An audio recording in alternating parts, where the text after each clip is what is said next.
when I was a kid, it was a really old neighborhood, and like a really old neighborhood. If you go there now in South El Monte, where I grew up, it's all very industrial. You would never know. It's all warehouses and little businesses and things, and very few homes.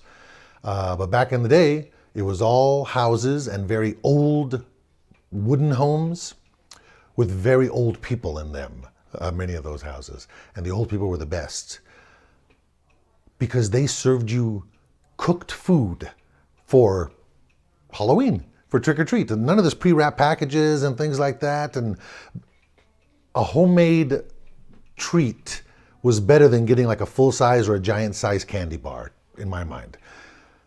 There was a lady that made cookies every year. It was a great big cookie, and you walked up and there was a tray full of them, and she handed them to you, and the cookie was eaten by the time you got back to the sidewalk.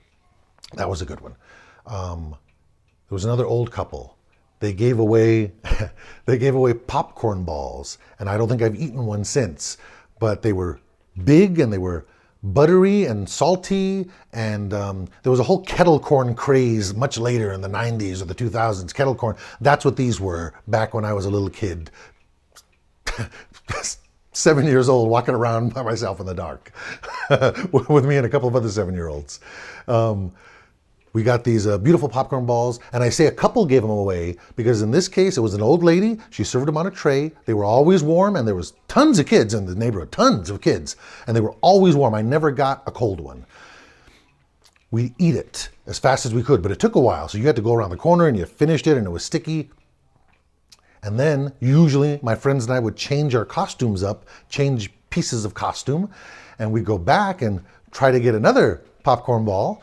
And the old man always remembered, and I kid you not, years, every year, he would look and he would get very annoyed. And that's all he did. He didn't say, oh, what a lovely costume, how nice you are. He just sat there sternly and waited, because it happened constantly, because you got one before. You get out of here. I know who your mother is. I know who you are. Get out of here. And he was never wrong. You switch masks, anything else.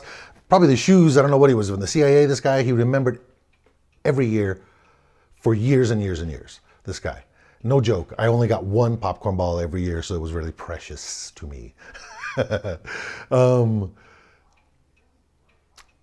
Trick-or-treating was just great. It was, you walked around to people's houses. Sometimes their houses were decorated and things like that. And they gave you stuff, of course. They gave you candy.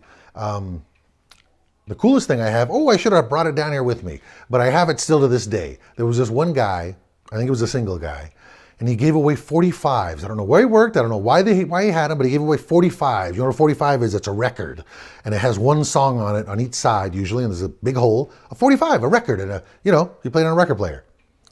He gave away 45s every year. And they were always terrible, and I never heard of them, and it wasn't even corny. It was just, I never even heard of these people. And they were terrible. I listened to them, of course. We all listened to them, and they were always terrible. Except for one year, I got the Welcome Back Kotter theme song. And it was the same thing on both sides. John Sebastian, what a delight. It was a big hit on TV. So it made the memory of trick-or-treating all the much sweeter as I played it on my way towards Christmas.